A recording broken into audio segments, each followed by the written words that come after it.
Hello बच्चों, कैसे हैं आप सब। मैं संतोष वर्मा, स्टार केमिस्ट्री चैनल में आपका स्वागत है।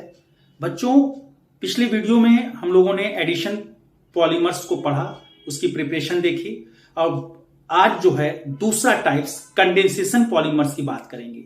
ये जो कंडेंसेशन पॉलीमर्स होते हैं ये डिफरेंट मोनोमर्स के कंडेंसेशन से बनते हैं और जब ये डिफरेंट मोनोमर्स आपस में ज्वाइंट होंगे तो कोई सिंपल मॉलिक्यूल जैसे वाटर है, अमोनिया है, HCl है, ये एलिमिनेट होता है। तो कंडेंसेशन पॉलीमर्स जो होते हैं वो एक प्रकार से कोपॉलीमर होते हैं, क्योंकि यहाँ पे डिफरेंट मोनोमर्स इन्वॉल्व होते हैं, अतः ये कोपॉलीमर की सीरीज में आते हैं। तो condensation polymers form by condensation of different monomers, they are copolymers. इसके अंतर्गत पॉलीएस्टर्स आते हैं, पॉलीएमाइड्स आते हैं, फॉर्मल्डिहाइड रेजिन्स आते हैं। अब एक एक करके तीनों को पढ़ना है। पहले हम लोग पढ़ेंगे पॉलीएस्टर्स। पॉलीएस्टर्स जो होते हैं polymers which have ester linkage. जो भी पॉलीएस्टर की सीरीज में पॉलीमर्स आएंगे उनमें एस्टर लिंकेज होता है। कौन सा लिंकेज होता है? एस्टर लिंकेज होता है, COOR लिंकेज होता है।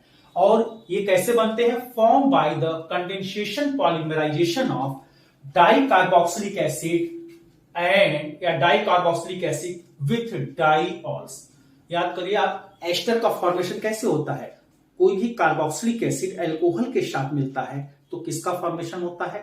बोलो भाई, किसका फॉर्मेशन होता है? एस्टर का। When carboxylic acid react with alcohol give ester. क्योंकि यहां पर जो कार्बोक्सिलिक एसिड होगा डाइकार्बोक्सिलिक एसिड और जो अल्कोहल होगा क्या होगा? डाइऑल, क्योंकि दोनों तरफ से जोड़ना है उसको।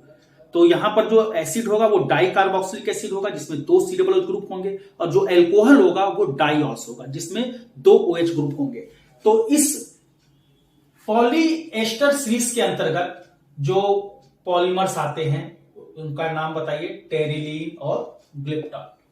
तो टेरिलीन जो होता है इसी को हम लोग डेक्रॉन कहते हैं। कभी क्वेश्चन ये भी पूछा हुआ है कि टेरिलीन जो होता है वो किस सीरीज में आता है, पॉलीएस्टर में है कि पॉलीएमाइड में है कि फॉर्मल्डिहाइड रेजिन में है। तो टेरिलीन किसके अंतर्गत आता है? पॉलीएस्टर में। अर्थात इसमें देखेंगे एस्टर लिंकेज होगा। टेरिलीन में आप देखोगे एस्टर लिंकेज होगा। जब इसका स्ट्रक्चर देखेंगे तो उसमें आप देखिएगा इसमें एस्टर लिंकेज होता है, अर्थात COOR लिंकेज होता है। तो टेरिलीन को ही हम लोग डेक्रॉन बोलते हैं। ये कैसे बनता है? It is prepared by the polymerization of ethylene glycol and terethylic acid, terethylic acid या benzene 1,4 dicarboxylic acid। बेंजीन देखो 1 2 3 4 1,4 डाइकार्बोक्सिलिक एसिड। जब इसके एन मॉलिक्यूल्स इसके और एन मॉलिक्यूल्स इसके आपस में जुड़ेंगे, अर्थात इनका जब पॉलीमराइजेशन होगा तो आपको पता है, देखिए OH का H और एसिड का OH, H2 निकल गया, लिबरेट हो गया, बाहर निकल गया। अभी बताया था कंडेंसेशन ऑफ पॉलीमर्स में क्या होता है, जब मोनोमर्स जुड़ते हैं तो कोई छोटा मॉलिक्यूल क्या होता है, सिंपल मॉलिक्यूल क्या होता है, एलिमिनेट होता है। तो देखो ये हमारा कार्बोक्सिलिक एसिड है, ये हमारा अल्कोहल है, अल्कोहल OH का H और एसिड का OH, HOH निकल जाएगा, H2 क्लियर। अब क्या बचा जो आप लिख दीजिए, उसी तरह से इधर भी, इसीलिए डाइऑल्स लिया गया, इधर से भी जुड़ेगा, इधर से भी जुड़ेगा, इधर का भी OH निकलेगा, इधर का भी OH निकलेगा। तो बताओ भाई, इस डाइऑल में ये OH का H निकलेगा तो क्या बचेगा? O CH2 CH2 O H तो निकल गया, HOH मिलकर H2 निकल गया, माइनस है तो N मॉलिक्यूल H2 के बाहर निकल जाएंगे। तो बचा क्या? CO C double bond O, ये आपका पुनः बेंजीन बनाया। उसी तरह से OH निकल जाएगा तो क्या बचेगा? CO। उसी तरह से इधर भी जुड़ते चले जाएंगे और इधर भी N मॉलिक्यूल दोनों तरफ जुड़ते चले जाएंगे। ये जो स्ट्रक्चर है ये किसका स्ट्रक्चर है? टेरिलीन का। इसी को हम लोग क्या बोलते हैं? डेक्रॉन। क्लियर हो गया? तो it is obtained by the polymerisation of ethylene glycol and terephthalic acid. OH का H और एसिड का OH, H2O निकल जाएगा, क्लियर। और ये O C और O के बीच में डबल बॉन्ड हो जाएगा। देखो भाई, इस टेरिलीन के स्ट्रक्चर को ध्यान से देखो। टेरिलीन किस सीरीज में आता है? पॉलीएस्टर की सीरीज में आता है। क्यों आता है? क्योंकि देखिए इसमें COOR लिंकेज है कि नहीं, देखो COO, तो COOR लिंकेज है कि नहीं, इसमें एस्टर लिंकेज पाया जाता है, इसलिए यह पॉलीएस्टर सीरीज के अंतर्गत आता है। तो इस तरह से इसका हम यूज देखें। टेरिलीन का यूज कहां होता है? जो भी हम कोट पढ़ते हैं, शादी ब्याह में जाते हैं, टेरिलीन इसमें यूज होता है। तो for making wash and wear fabrics tyre cord, seat belt, इन सब के मैन्युफैक्चरिंग में इसका यूज किया जाता है। तो ये पहला हम लोगों ने टेरिलीन पॉलिएस्टर के अंतर्गत पहला पॉलीमर टेरिलीन पढ़ा, और दूसरा जो है अब क्या पढ़ना है, ग्लिप्टल। दूसरा जो है इसके अंतर्गत पॉलिएस्टर के अंतर्गत जो दूसरा पॉलीमर आता है ग्लिप्टल। दोनों में आप देखेंगे, दोनों में जो लिंकेज होगा वो कौन सा लिंकेज होगा, एस्टर लिंकेज होगा। दोनों में COOR लिंकेज होगा, COOR लिंकेज होगा। क्लियर? इसको आप नोट कर लीजिए। फिर हम लोग बात करते हैं ग्लिप्टल की। इसको मैं हट जा रहा हूं, इसको आप नोट कर लीजिए। तो बच्चों, पॉलीएस्टर के अंतर्गत सेकंड पॉलीमर देखा जाए ग्लिप्टल।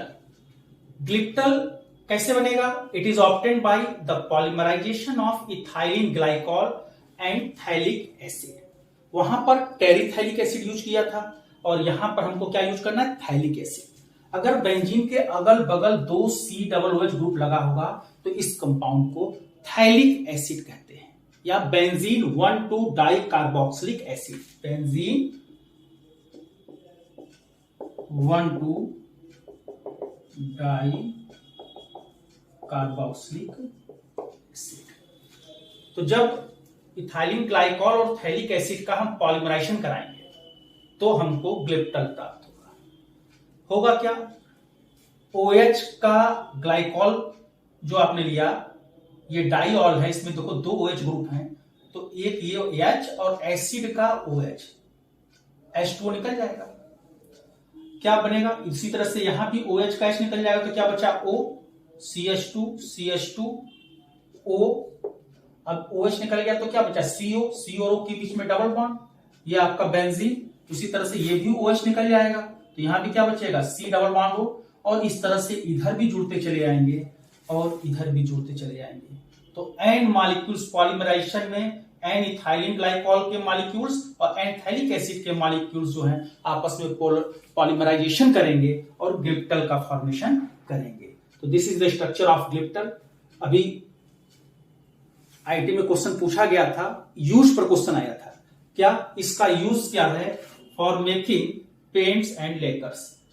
यही क्वेश्चन आया था, पेंट्स एंड लेकर्स बनाने के लिए कौन से पॉलीमर का यूज किया जाता है। तो ग्लिप्टल जो होता है इसका यूज पेंट बनाने में किया जाता है, लेकर बनाने, बार्निश जो होती है उसको बनाने में किया जाता है। और एस्बेस्टस, बिल्डिंग मटेरियल में एस्बेस्टस या सीमेंट, इन सब के फॉर्मेशन में या मेकिंग में जो है किसका यूज करते हैं, ग्लिप्टल का।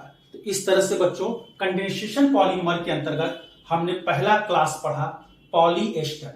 पॉलीएस्टर में हम लोगों ने पहला एग्जाम्पल देखा पॉलीएस्टर का, क्या, टेरिलीन जो टेरिथैलिक एसिड से बनता था और ग्लाइकॉल या इथाइलिन ग्लाइकॉल के पॉलीमरेशन से बनता था, और दूसरा ग्लिप्टल, यह किससे बनता था, इथाइलिन ग्लाइकॉल और थैलिक एसिड के पॉलीमराइजेशन से बनता है। क्वेश्चन में क्या पूछ देगा, 4 स्ट्रक्चर देगा और स्ट्रक्चर ऑफ ग्लिप्टल इज, आपको पता लगाना है कौन सा स्ट्रक्चर ग्लिप्टल का है।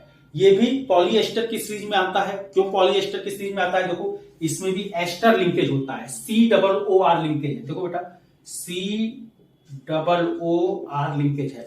तो ग्लिप्टल भी किस सीरीज में आता है, पॉलीएस्टर सीरीज में आता है। तो ये हम लोगों ने पॉलीएस्टर जो है कंडेंसेशन पॉलीमर में पॉलीएस्टर पढ़ लिया। अब नेक्स्ट इसके अंदर जो दूसरी सीरीज है इसकी वो है पॉलीएमाइड्स। तो अब हम लोग इसके बाद पॉलीएमाइड्स की बात करेंगे।